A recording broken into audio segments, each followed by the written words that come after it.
আজ তোমাদের এমন এক ভুতুড়ে ট্রেন স্টেশনের কথা বলবো যেখানে রাতের বেলা কেউ প্রবেশ করার সাহস পায় না, কারণ রাত হলেই সেখানে ঘটে যায় ভয়ঙ্কর কিছু ঘটনা। সত্যি কি এমন কিছু আছে? জানতে হলে ভিডিওটিতে একটি লাইক দিয়ে পুরো ভিডিওটি দেখো। গল্পটা শুরু হয় শহরের বাইরে একটা পুরনো ট্রেন স্টেশন থেকে। এই স্টেশনটা দিনের বেলায় খুবই ব্যস্ত থাকে, কিন্তু রাত 11টা বাজলেই সবাই সেখান থেকে চলে যায়। কারণ লোকমুখে শোনা যায় রাত নামলেই সেখানে অদ্ভুত সব ঘটনা ঘটে। ছামি নামের এক কিশোর, যার বিশ্বাস ছিল না ভূত প্রেতে, সে ঠিক করল এই মিথ্যা গল্পের আসল সত্যটা খুঁজে বের করবে। এক রাতে স্টেশনে থাকার জন্য সে একটা ক্যামেরা আর কিছু খাবার নিয়ে স্টেশনে চলে গেল। স্টেশনে রাত তখন 12টা। চারপাশে নীরবতা, দূরে কেবল ঝিঁঝি পোকার ডাক। হঠাৎ করেই সে শুনতে পেল একটা ট্রেনের হুইসেলের শব্দ, কিন্তু আশেপাশে কোনো ট্রেনের আলো দেখা গেল না। স্টেশনের এক কোণা থেকে ভেসে এলো একজন নারীর কান্নার শব্দ। সে এগিয়ে গেল শব্দের উৎস খুঁজতে, কিন্তু কাউকে দেখা গেল না। স্বামী তখন প্ল্যাটফর্মের পাশে রাখা পুরনো একটা বেঞ্চে বসে পড়ল।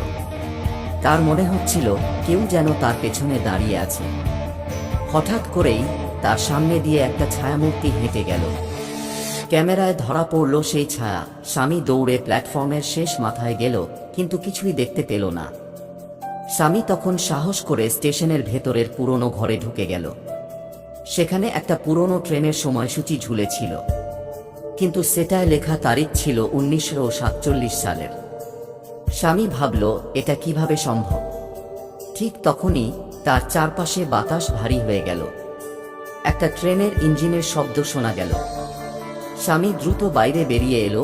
সে প্ল্যাটফর্মে দাঁড়িয়ে দেখল একটা পুরনো ট্রেন ধীরে ধীরে স্টেশনে থামছে। ট্রেনের জানালা দিয়ে ভেতরে দেখা গেল সব যাত্রীরা সাদা কাপড় পরা, তাদের চেহারাগুলো অস্পষ্ট। হঠাৎ করেই ট্রেনের একটা দরজা খুলে গেল, কিন্তু কেউ নামল না। স্বামী ভয় পেয়ে সেখান থেকে পালিয়ে এলো। তার ধারণা ছিল এটা তার চোখের ভুল, কিন্তু ক্যামেরায় ধরা পড়ল সেই ট্রেন, সেই ছায়াগুলো। আজও লোকজন বলে এই স্টেশনে সেই পুরনো ট্রেন আসে যে ট্রেনটা বহু বছর আগে দুর্ঘটনায় পড়েছিল।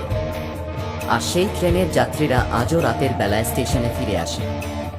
এমন রহস্যময় ঘটনাগুলো সত্যি কি বাস্তব, নাকি কেবল মানুষের কল্পনা? তোমার কি মনে হয়? কমেন্টে জানাও। আর যদি এই ধরনের আরও গল্প শুনতে চাও, তাহলে চ্যানেলটি সাবস্ক্রাইব করে পাশে থেকো। দেখা হবে পরের ভয়ঙ্কর রহস্যময় ভিডিওতে। সেই পর্যন্ত ভালো থাকো। ধন্যবাদ।